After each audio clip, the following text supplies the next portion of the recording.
Supreme court of Pakistan की बात करते हैं। सुप्रीम कोर्ट में वज़ीर-ए-आज़म की इंट्रा कोर्ट अपील मुस्तरद कर दी गई है। एक बार फिर आपके इस्लामाबाद लिए चलते हैं, जहाँ पर हमारे नुमाइंदा माजिद जलाल मौजूद हैं और वो गुफ्तगू करेंगे मुमताज़ माहिर कानून डॉक्टर खालिद रांझा साहब से। जी माजिद।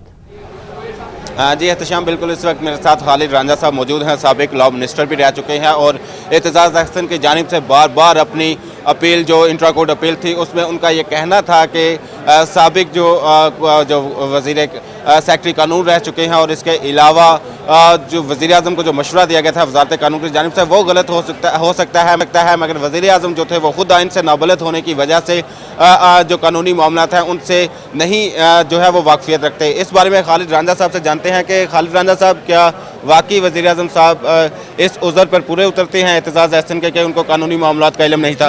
ये बात एक डिफेंस अवेलेबल है। अगर ये डिफेंस कोर्ट को अपील कर गई तो जैसे हम कहते हैं जी फलां तो बच्चा था, बाप के कहने पर गोली मार दी है, तो उसको माफ़ी मिलती है ना। लिहाजा एक डिफेंस है, इट मे और may not appeal to the court. लेकिन ये कहने से कि मैं वज़ीर आज़म हूँ, मैंने फलां के कहने पे हुक्म नहीं माना, तो थोड़ी अजीब सी बात लगती है। वज़ारत कानून पे मलबा डाला जा रहा था एतजाज़ अहसन की जानिब से और वज़ीर आज़म को बिल्कुल मासूम, हत्ता कि देखा जाए तो सुप्रीम कोर्ट की जानिब से 2009 में फैसला सामने आया, 2011 में अपील मुस्तरद हुई। क्या वज़ीर आज़म के पास ऐसा कौन सा रास्ता आप देखते हैं जो कि वो ख़त लिखने से गुरेज कर रहे हैं? रूल्स ऑफ बिजनेस में जो वज़ीर आज़म है वो चीफ एग्जीक्यूटिव हैं, वो अल्टीमेट अथॉरिटी है फैसला करने की, माबैन किसी राय का जैसे भी हो। लेकिन जब फैसला सुप्रीम कोर्ट का आया, उनके सामने एक बात है जो मुश्किल में डाल रही है, वो ये है क्या मैं पार्टी का फैसला मानूं या मैं अदालत का फैसला मानूं। उन्होंने फैसला किया कि मैंने पार्टी का फैसला मानना है। इस सूरत में अगर एक वज़ीर आज़म जो कि आइनी ओहदे पर इस वक्त अपने मनसब को संभाले हुए है, पूरे मुल्क का वज़ीर आज़म है, वो एक पार्टी की बात मानता है, ये बात कुछ अजीब सी नहीं?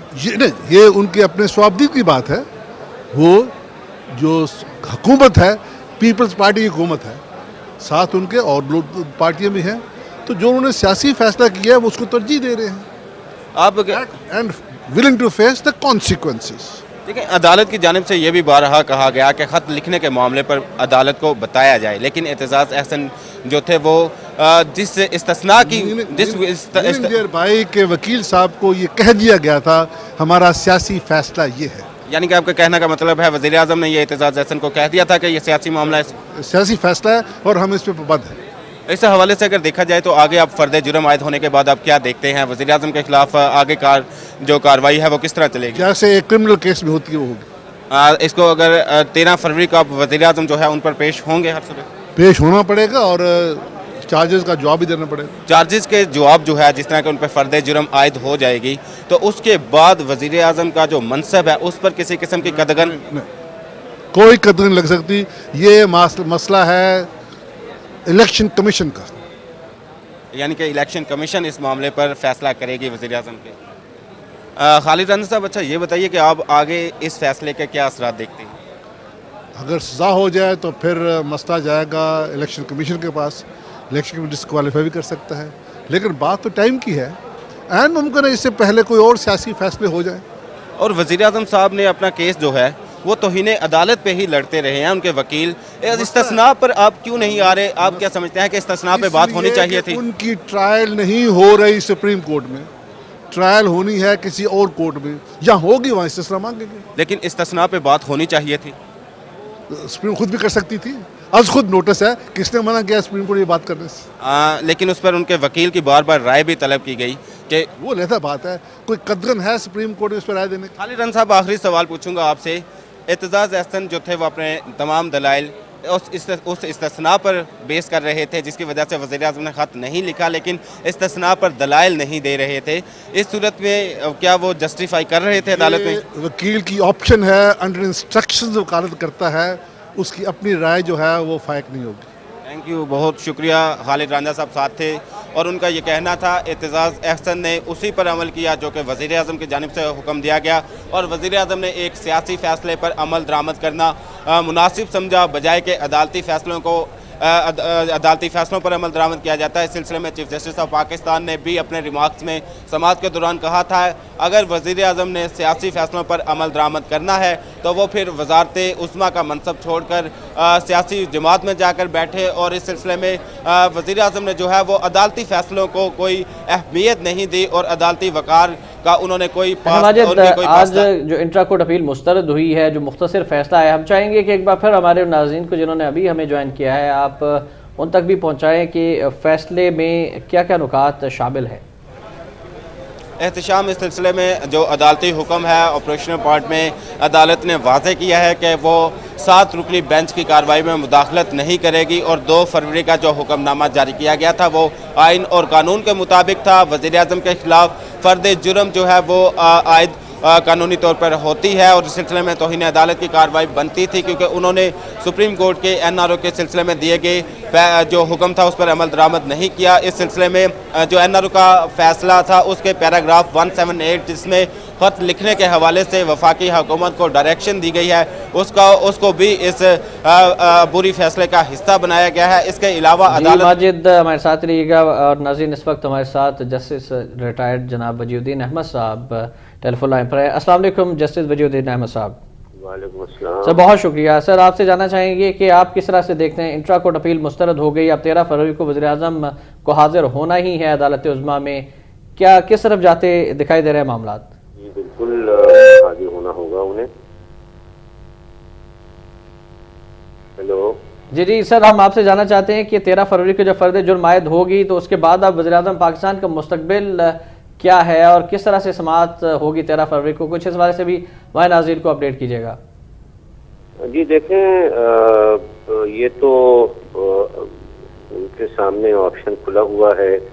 यहाँ पर अपील में भी वो अल्टरनेटिव मौजूद था कि अगर वो कहते कि हाँ जी हम ख़त अब भी लिख देंगे तो मामला जो है वो वहीं ख़त्म हो गया होता। तो मैं समझता हूँ कि यही सूरत हाल 13 तारीख को भी 7 रुकनी बेंच के सामने यही होगी कि अगर वो ये कहें कि जी हमें गलतफहमी थी और अब वो गलतफहमी दूर हो गई है और हम ख़त लिखने तैयार हैं, तो अदालत ये कहेगी कि अच्छा ठीक है, आप बताएं कि आप कौन सा ख़त लिखेंगे, उसका ड्राफ्ट आप करें।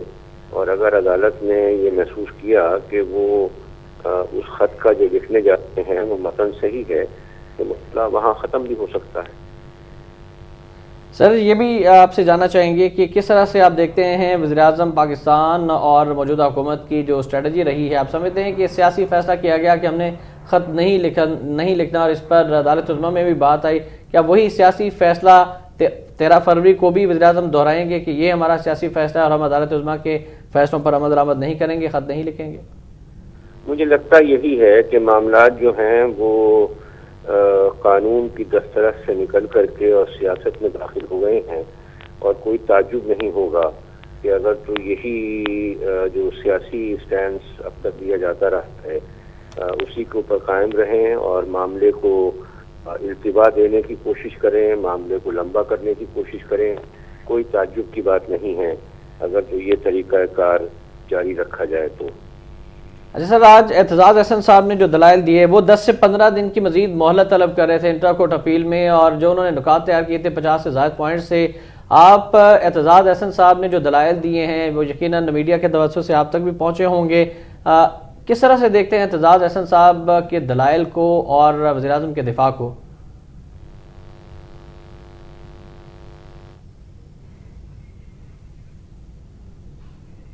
वजीर अहमद साहब, क्या आप मुझे सुन सकते हैं?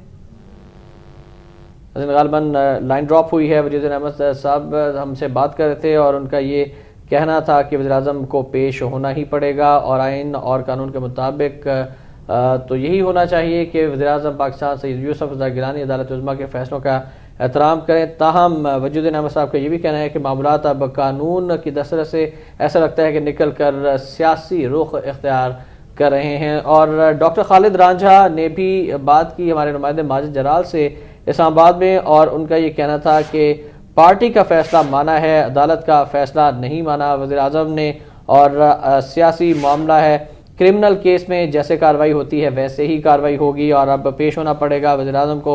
चार्जेस जो उनके ऊपर हैं उनका जवाब देना होगा, और अगर वो कायल नहीं कर पाते तो फिर ये मामला इलेक्शन कमीशन के पास जाएगा और ऐन मुमकिन है कि इससे पहले ही कोई और सियासी फैसले भी हो जाएं। आज के दिन इस हवाले से भी बहुत अहमियत का हामिल है कि सुप्रीम कोर्ट ऑफ पाकिस्तान ने वज़ीर आज़म की इंट्रा कोर्ट अपील मुस्तरद कर दी है और अब 13 फरवरी को वज़ीर आज़म पर फर्द जुर्म आयद की जाएगी। वज़ीर आज़म पाकिस्तान खुद सुप्रीम कोर्ट ऑफ पाकिस्तान में पेश होंगे। एतजाज़ अहसन ने भी इसकी तस्दीक की है। जहां एक दफा आपको सारी कार्रवाई से दोबारा अपडेट कर देते हैं। 7 रुकनी बेंच ने 2 फरवरी को वज़ीर आज़म को अदालत में पेश होने का हुक्म जारी किया था 13 फरवरी को, जिसमें उन पर फर्द जुर्म आयद की जानी थी। आज से 2 दिन पहले अदालत में एक इंट्रा कोर्ट अपील दायर की गई थी वज़ीर आज़म की जानिब से नजरसानी की, जिस पर 2 दिन तक समाअत चलती रही और एतजाज़ अहसन अपने दलाइल देते रहे, जिस पर वक्तन फवक्तन हमने आपको अपडेट किया। अदालत की जानिब से जो भी रिमार्क्स आए आपको बताए गए और अब से कुछ ही देर पहले अदालत की जानिब से यह फैसला आया है कि वज़ीर आज़म की जानिब से दायर की गई नजरसानी की जो दरख्वास्त है वो सुप्रीम कोर्ट की जानिब से मुस्तरद कर दी गई है और अब वज़ीर आज़म को 13 फरवरी को पेश होना है अदालत के रूबरू। और अदालत ने बारहा एतजाज़ अहसन को इस चीज पर कायल करने की कोशिश की कि इस हुकाम को खत लिख दिया जाए तो तमाम कार्रवाई जो है वो वापस ले ली जाएगी। जो भी वज़ीर आज़म पर तौहीन अदालत केस का मुकदमा है उसको वापस ले लिया जाएगा। लेकिन एतजाज़ अहसन इस पर डटे रहे कि सदर को इस्तिस्ना हासिल है, लिहाजा वो अपने इन तमाम दलाइल से अदालत को कायल करने में नाकाम रहे। और अब से कुछ देर पहले वज़ीर आज़म की जानिब से दायर की गई जो नजरसानी की दरख्वास्त थी सुप्रीम कोर्ट में वो मुस्तरद कर दी गई और अब वज़ीर आज़म सैयद यूसुफ रज़ा गिलानी 13 फरवरी को सुप्रीम कोर्ट के सामने पेश होंगे, जिस पे ये बहुत कवी इम्कानात है कि उन पर फर्द जुर्म जो है आयद कर दी जाएगी। लेकिन अभी एक 3 दिन का टाइम वक्त है, अगर इसमें कोई सियासी कार्रवाई मजीद नहीं की जाती तो बहुत कवी इम्कान है इस बात के कि 13 फरवरी को वज़ीर आज़म सैयद यूसुफ रज़ा गिलानी पर फर्द जुर्म आयद कर दी जाएगी। अब अपने नाज़रीन को यह बता दें कि अगर फर्द जुर्म आयद कर दी जाती है वज़ीर आज़म सैयद यूसुफ रज़ा गिलानी पर तो पाकिस्तान के आइन के मुताबिक वो डिस्क्वालीफाई हो जाएंगे। एक मुकम्मल प्रोसीजर होगा जिसके बाद वो नाअहल हो जाएंगे और वज़ीर आज़म के जो एक बार फिर आपको इस्लामाबाद ले चलते हैं जहाँ हमारे नुमाइंदे माजिद जराल मौजूद हैं। जी माजिद, बताइएगा और हम अपने नाज़रीन तक एक बार फिर वो इन्फॉर्मेशन आपके तवज्जुह से शेयर करना चाह रहे हैं जो कि आज कार्रवाई हुई है, जिस तरह से दलाइल दिए गए और आज जो रिमार्क्स आए मौलवी जज साहबान की जानिब से।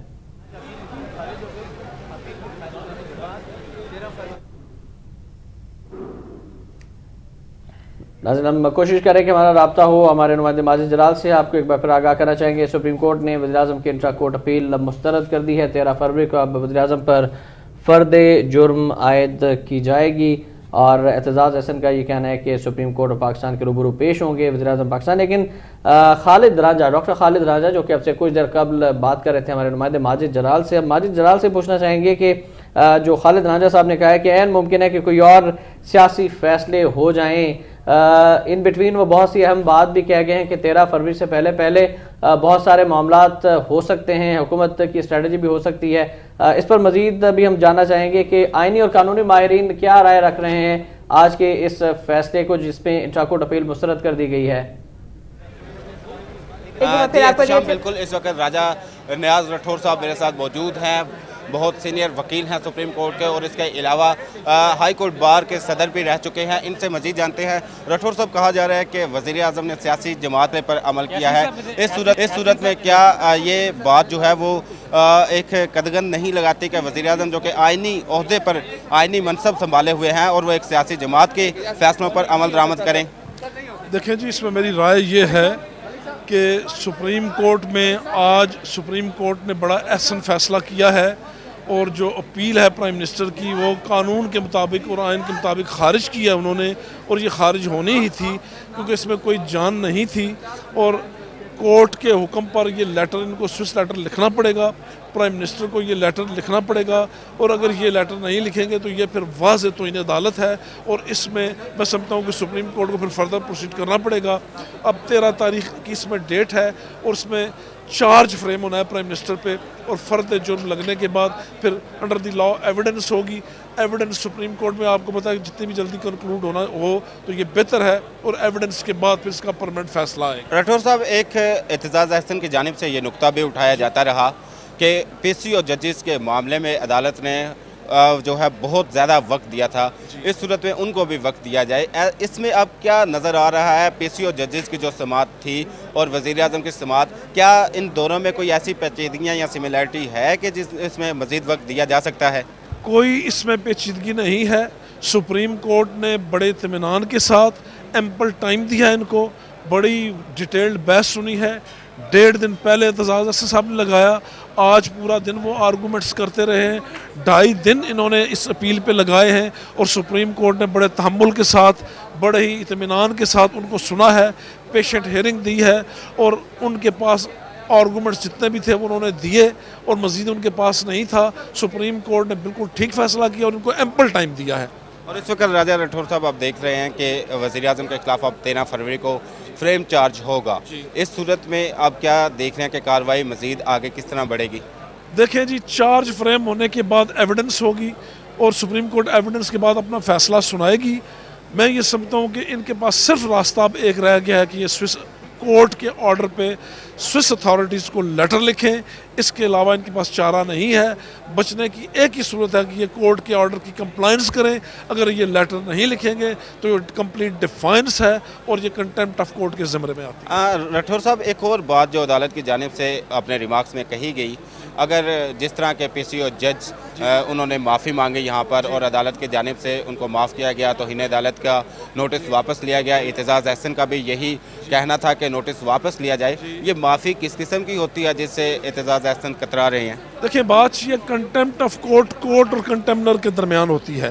कोर्ट वसूल कल्बी का मुजाहरा करते हुए अगर माफ़ कर दे कंटेम्नर को तो ये कोर्ट कर सकती है, लेकिन ऑर्डर जो है स्विस अथॉरिटीज़ को लेटर लिखने का, ये लेटर लिख दें तो कोर्ट इनको माफ़ कर सकती है, वो कोर्ट के इख्तियार में। शुक्रिया। लिखना ज़रूरी है। राठौर साहब हमारे साथ थे और उनका कहना था कि इस वक्त हुकूमत के पास ख़त लिखने के सिवा कोई चारा नहीं। अदालती फैसला बहुत वाज़ेह है जिस पर अमल दरामद किया जाना बहुत ज़रूरी है। जी एहतशाम। लेकिन माजिद, एक सवाल ये भी है कि अगर वज़ीर-ए-आज़म जब पेश होते हैं और फ़र्द जुर्म आयद करने से पहले उनसे जब पूछा जाता है कि आप अपनी सफाई में क्या कहना चाहते हैं और फिर वो ये कहते हैं कि सदर को इस्तिस्ना हासिल है, उस सूरत में फिर उनका मुस्तकबिल क्या होगा? एहतशाम, तब वही मामला अदालत में ज़ेरे समाअत आएगा जिसका बारहा जजेस की जानिब से एतजाज़ अहसन को कहा जाता रहा कि वो जिस इस्तिस्ना की बुनियाद पर अदालत में दलाइल दे रहे हैं और जिस इस्तिस्ना की बुनियाद पर वज़ीर आज़म ने ख़त नहीं लिखा, उस इस्तिस्ना पर अब बात की जाए तो तब जो इस्तिस्ना का मामला है अदालत में ज़ेरे समाअत आएगा। क्योंकि अब 13 फरवरी को ट्रायल फ़र्द जुर्म आयद होने के बाद बाकायदा ट्रायल शुरू होगा, उसमें दोबारा से एविडेंस इकट्ठे होंगे और एतजाज़ अहसन अपने दोबारा दलाइल का आगाज़ करेंगे और उसमें हर सूरत ये मुमकिन है कि इस्तिस्ना का मामला जो है वो भी ज़ेरे समाअत आए और तब इस्तिस्ना के हवाले से जो सदर को इस्तिस्ना हासिल है वो क्या उनको हासिल है या नहीं, उसका फैसला होगा। इस सूरत में आपको बताता चलूँ कि कानूनी माहिरीन इस बात पर मुत्तफिक हैं कि सिविल जो क्रिमिनल मामलात हैं उसमें सदर को इस्तिस्ना हासिल है, लेकिन जो यहाँ पर मामला स्विस बैंकों में पड़ी रकूम का है, ये एक सिविल मैटर है, इस पर सदर को कोई इस्तिस्ना हासिल नहीं। ये दौलत जो है ये मुल्क की दौलत है और इस सिलसिले में हुकूमत पाकिस्तान अपनी कौमी दौलत करार देते हुए ख़त लिखेगी कि इस रकम को वापस भिजवाया जाए पाकिस्तान के ख़जाने में। इस सूरत में ये सिविल मामला बनता है जिस पर सदर को बज़ाहिर कोई इस्तिस्ना हासिल नहीं है। जी एहतशाम। अच्छा, ये भी माजिद हम आपसे जानना चाहेंगे कि जब ट्रायल शुरू होगा फिर इसकी टाइम के हवाले से भी सवाल उठाया जा रहा है कि टाइम फ्रेम क्या होगा इस ट्रायल की समाअत के हवाले से? एहतशाम, इसमें तो अब ट्रायल जब शुरू होगा तो उसमें हतमी कोई भी टाइम फ्रेम जो है वो नहीं दिया जा सकता। अपील के अंदर जो है वो चूँकि सिर्फ इंट्रा कोर्ट अपील थी और गुज़िश्ता बेंच का फैसला जो था उसके हवाले से उसके जो कानूनी खामियाँ थी उस पर सिर्फ निशानदही के हवाले से दलाइल देने थे।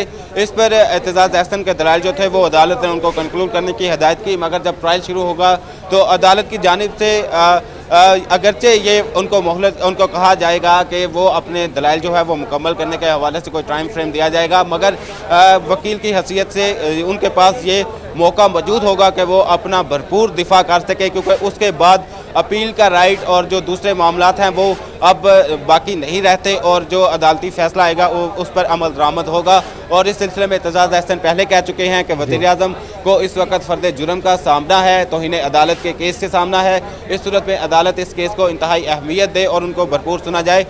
इस हवाले से भी चीफ जस्टिस ऑफ पाकिस्तान ने उनसे जब समाअत ख़त्म हुई और एतजाज़ अहसन ने खुद अपने अल्फाज में ये कहा कि वो मुतमिन है अदालत से, और चीफ जस्टिस ऑफ पाकिस्तान ने भी उनसे ये इस्तफसार किया। बहुत शुक्रिया। मज़ीद तफसीलात भी हम आपसे हासिल करेंगे। इसी हवाले से नाज़रीन 13 फरवरी को वज़ीर-ए-आज़म पर फ़र्द जुर्म आयद की जाएगी और राजा नियाज राठौर जो सीनियर कानूनदान है उन्होंने इस पर कुछ देर कबल गुफ्तगू की हमारे नुमाइंदे माजिद जराल से, और उनका ये कहना था कि ख़त लिखने के अलावा कोई चारा नहीं है हुकूमत के पास, और कोर्ट अगर चाहे तो वही माफ़ कर सकती है, लेकिन उस सूरत में जब ये यकीन दहानी अदालत उज़्मा को कराई जाए कि हुकूमत सुकाम को ख़त लिखेगी, उसके अहकामात पर अमल करेगी। और अगर 13 फरवरी को वज़ीर-ए-आज़म यूसुफ रज़ा गिलानी पर फ़र्द जुर्म आयद हो जाती है, उसके बाद वज़ीर-ए-आज़म यूसुफ रज़ा गिलानी का बाकायदा ट्रायल शुरू हो जाएगा, जिसके बाद ही कोई हतमी फैसला आ सकेगा। राजा नियाज राठौर से जब हमारी बात हुई हमारे नुमाइंदे की, तो उन्होंने कहा कि हुकूमत के पास ख़त लिखने के सिवा कोई चारा नहीं। हाँ, अलबत्ता अगर हुकूमत खत लिख देती है तो उस हुकाम को खत लिख दिया जाता है तो अदालत के हाथ में ये है कि वो माफ़ी दे सकती है, अदालत की जानिब से माफ़ किया जा सकता है तमाम मुकदमात, इस मुकदमे को ख़त्म किया जा सकता है, लेकिन हुकूमत का ख़त लिखना ज़रूरी है इस सब के लिए। नाज़रीन, अगर हम माजी की बात करें तो 2008 से कबल जब इंतखाबात होना थे उस वक्त परवेज़ मुशर्रफ की जानिब से ये ऑर्डिनेंस जारी किया गया था जिसे NRO का नाम दिया गया था। इसके तहत उन क्रिमिनल अफराद के जिन पर मुकदमात थे, बहुत से संगीन नोयत के 8000 से ज़ायद अफराद के मुकदमात थे जो कि NRO ऑर्डिनेंस के तहत उनको ख़त्म कर दिया गया उन मुकदमात को। उसके बाद 2009 में जब समाअत शुरू हुई, सुप्रीम कोर्ट ऑफ पाकिस्तान ने 2009 में NRO के हवाले से इंतहाई अहम और तारीखी फैसला दिया, नल एंड वाइड करार दिया गया NRO को, और हुक्म दिया गया मौजूदा हुकूमत को कि वो उन तमाम अफराद के मुकदमात दोबारा ओपन करे जिन पर मुख्तलिफ नौयत के इल्ज़ामात है, जिनमें कौमी दौलत लूटने जैसे संगीन इल्ज़ामात भी थे। तमाम 2009 से लेकर 2011 तक हमने ये देखा है कि हुकूमत मुसलसल कतराती रही अमल दरामद के हवाले से, और उसने अदालत उज़्मा के फैसलों पर अमल दरामद नहीं किया, जिसके बाद NRO अमल दरामद के हवाले से केस की समाअत हुई। इसके बाद इस तरह NRO नज़र सानी के हवाले से भी केस की समाअत हुई, और फिर हमने आज देखा कि इंट्रा कोर्ट अपील जब फ़र्द जुर्म आयद की गई तो उसकी समाअत भी हुई। 8 रुकनी बेंच ने समाअत की और इंट्रा कोर्ट अपील जो है वो मुस्तरद कर दी गई।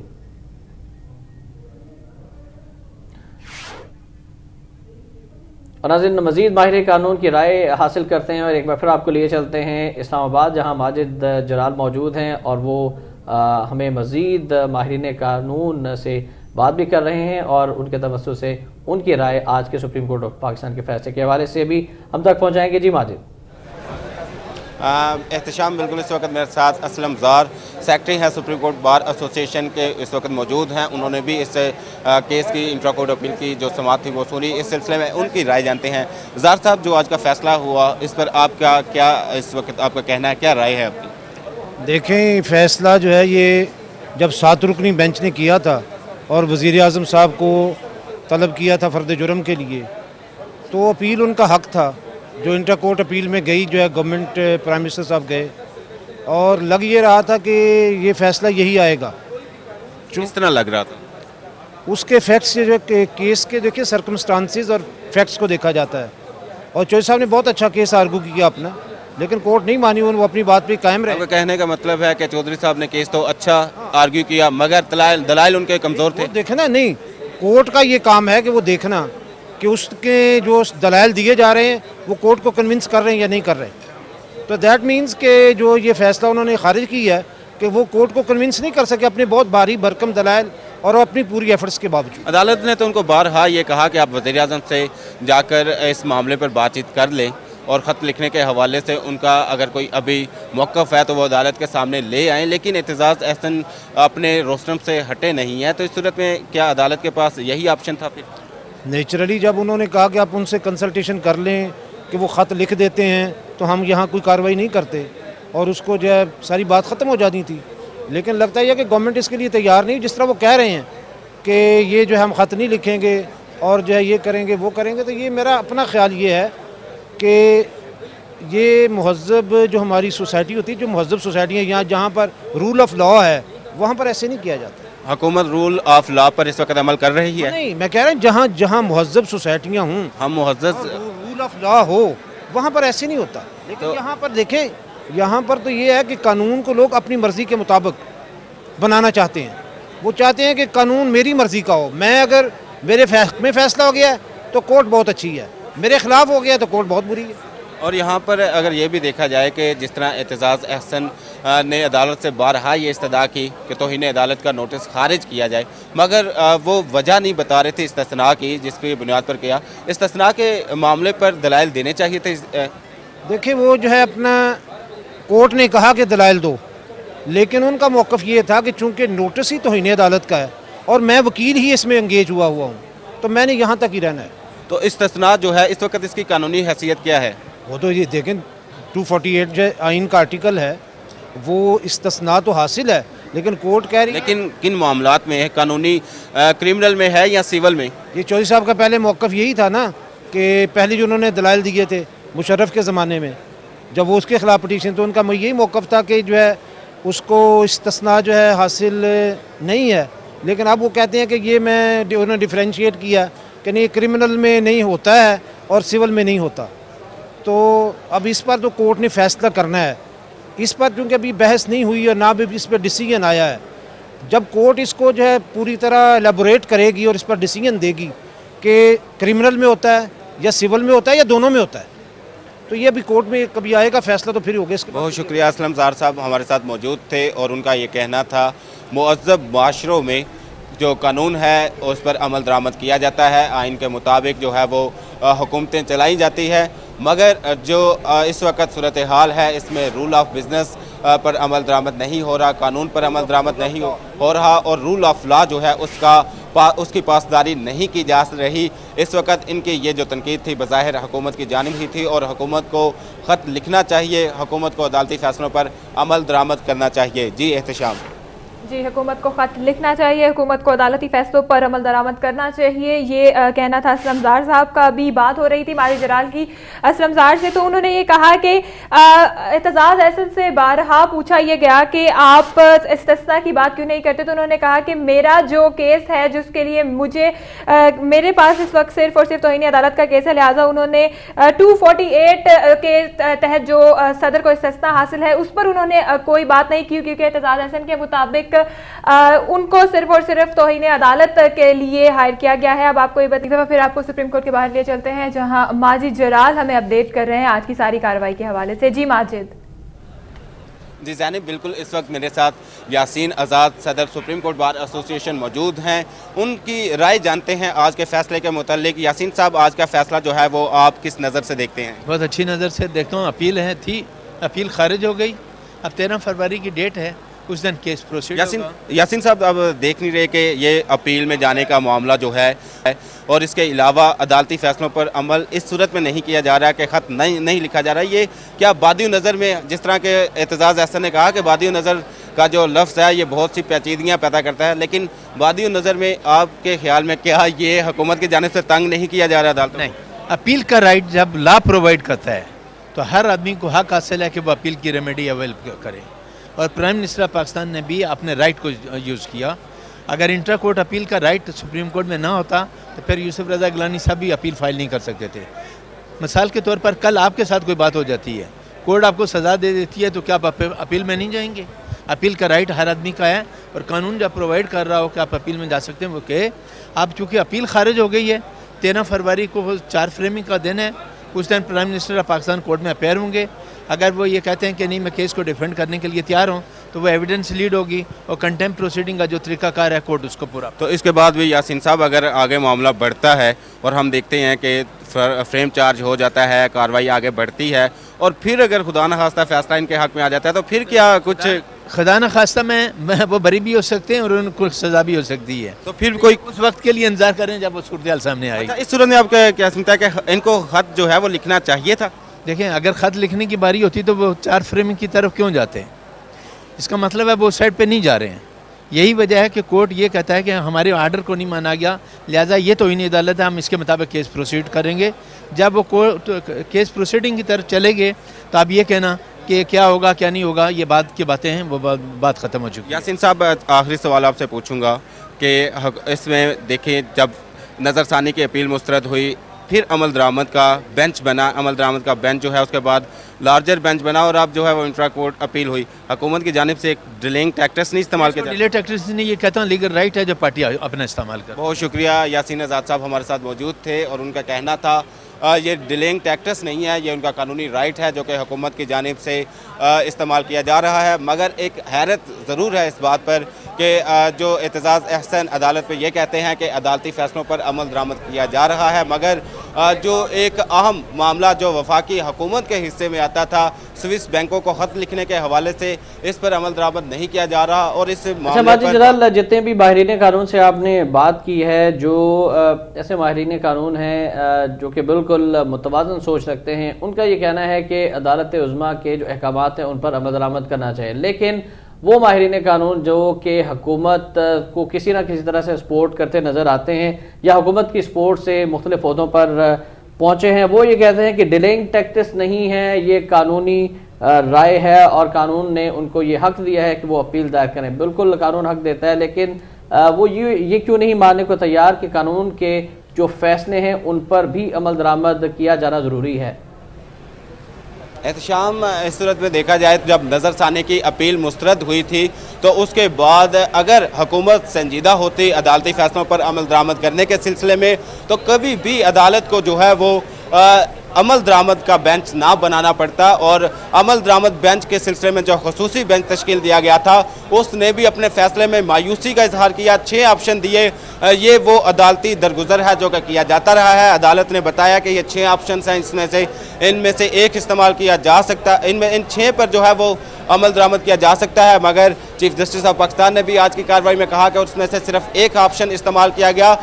अगर देखा जाए तो इसमें अब कोई ऐसी हकीकत छुपी नहीं रहती कि हुकूमत जो है वो हर वो कानूनी रास्ता जो है वो अदालती फैसले से बचने के लिए इख्तियार करने पर तुली हुई है इस वक्त, जिससे वो अदालती जो फैसला है उस पर अमल दरामद ना किया जाए और खत लिखने से बचा जा सके। कोर्ट रूम के क्या मनाजिर थे जब कार्रवाई का आगाज हुआ, एतजाज अहसन साहब ने अपने दलाइल का आगाज किया, तो कोर्ट रूम में कौन कौन तशरीफ फरमा था और जब किस तरह से और किस अंदाज से आगाज किया, कुछ इस हवाले से अंदर के मनाजिर भी हमारे नाज़रीन तक पहुँचाइएगा। बिल्कुल एहतशाम, जब कार्रवाई का आगाज़ हुआ तो एतजाज अहसन रोस्ट्रूम पर गए और उनकी जानिब से जो इस्तदा की गई थी कि उनको मोहलत जो है वो महदूद दी गई है, इसलिए जजेस जो है आपकी तरफ फिर आते हैं। नाज़रीन, आपको बताते हैं कि मुमताज़ माहिर कानून जनाब हामिद खान साहब इस वक्त हमारे साथ टेलीफोन लाइन पर हैं। अस्सलाम वालेकुम हामिद खान साहब। वालेकुम सलाम सर, बहुत शुक्रिया आपका। आपसे जानना चाहेंगे कि अब किस तरफ जाते दिखाई दे रहे हैं मामला? देखना, उनकी अपील खारिज हो गई है। अब 13 तारीख को जो है तौहीन अदालत की कार्रवाई होगी, यानी पर जुर्म आयद होगी वज़ीर आज़म पर, उसके बाद उसकी कार्रवाई मजीद उस पर कार्रवाई के लिए तारीख पड़ेगी। हामिद खान साहब, हुकूमत आप समझते हैं कि सुप्रीम कोर्ट के फैसलों पर अमल दरामद करते हुए खत लिखने पर रजामंद हो जाएगी? वज़ीर आज़म कह देंगे 13 तारीख को कि वो खत लिखेंगे? अगर कहना था तो उन्हें पहले कह चुके होना चाहिए था। हर सूरत अगर अब भी कह दें तो कोई हर्ज नहीं है, मामला अब भी निपटाया जा सकता है। हामिद खान साहब, हमें ये भी बताइएगा कि सियासी मंजर पर किस तरह असरअंदाज होगी आज की सारी कार्रवाई? अगर वजीर आजम पर फर्द जुर्म आयद हो जाती है, वो तो एक प्रॉपर प्रोसीजर के बाद फिर नाअहल हो जाएंगे, तो पाकिस्तान की सियासत का मुस्तकबिल क्या है आपकी नजर में? मेरे नजदीक तो कोई इतना बड़ा पस मंजर नहीं है इसका। एक वजीर आजम है, वो उसको चाहिए कि रिजाइन कर दे, क्योंकि वो आप एक क्रिमिनल केस में इन्वॉल्व है और खामखा कौम को भी एक निज़ा के आलम में डाला हुआ है। उसको अभी तक रिजाइन करते इसका होना चाहिए था कि हाँ मैं फेस करूंगा। तो इतने में पार्लियामेंट नेशनल असेंबली दूसरा वज़ीर आज़म चुन लेती। मेरे नजदीक समझ नहीं आ रहा ये क्यों मामला को उलझाया हुआ है उन्होंने। लेकिन सर, अगर नया वज़ीर आज़म भी आता है, प्राइम मिनिस्टर रिजाइन कर देते हैं, उसके बावजूद भी अदालत उज़्मा के फैसलों पर अमल दरामद नहीं किया जाता, खत नहीं लिखा जाता, तो फिर अदालत उज़्मा की अहमियत किस हद तक मुतासिर होती है? देखिए, ये मामला जो है जिस तरह से ये अदालत के फैसलों को नजरअंदाज कर रहे हैं, वो बड़ा अफसोसनाक पहलू है। उससे मजीद मसला अदालत के साथ ये एक तसादम की शक्ल पैदा करेंगे। इनसे कोई चीज बईद नहीं है लेकिन सारी चीज बड़ी अफसोसनाक है। इससे जाहिर है हमारे अदारों पर बड़ा गलत असर और बड़ा बुरा असर पड़ेगा। जी हामिद खान साहब, हमें ये बताइएगा कि एक तरफ तो हुकूमत कहती है कि वो अदालती फैसलों पर अमल करते हैं, उनका एहतराम करते हैं, दूसरी तरफ अदालत के हुक्म पर वो खत भी नहीं लिखते। इस पर आपके क्या तासुरात हैं? देखिए ना, ये तो मुनाफकत होगी ना, कहना कुछ ना कुछ। कहते हैं हम अदालत के बड़ा एहतराम करते हैं, हम फैसलों पर अमल दरामद करेंगे, और जब अदालत का वक्त आता है तो तब नहीं करते। और तो इस तरह से इससे तो इनको ये पूरी तरह एक्सपोज हो गए हैं कि किस तरह से अदलिया के फैसलों की ये तमस्खुर उड़ाते हैं, किस तरह से ये उनकी धज्जियां बखेर देते हैं, कहते कुछ हैं करते कुछ हैं। हाँ खान साहब, कुछ दिन कबल वज़ीर-ए-आज़म ने गैर मुल्की मीडिया को इंटरव्यू दिया, उन्होंने कहा कि वो जेल जाने के लिए तैयार हैं। क्या आप समझते हैं कि 13 फरवरी के बाद उनकी ये ख्वाहिश पूरी होती नजर आ रही है? अगर उनकी इतनी शदीद ख्वाहिश है तो पूरी हो ही जाएगी। जी हामिद खान साहब, हमें यह भी बताइएगा कि अगर फर्द जुर्म आयद हो जाती है और वज़ीर-ए-आज़म नाअहल हो जाते हैं तो पीपल्स पार्टी पर ये सारी कार्रवाई, ये सारा अमल किस तरह असरअंदाज होता है?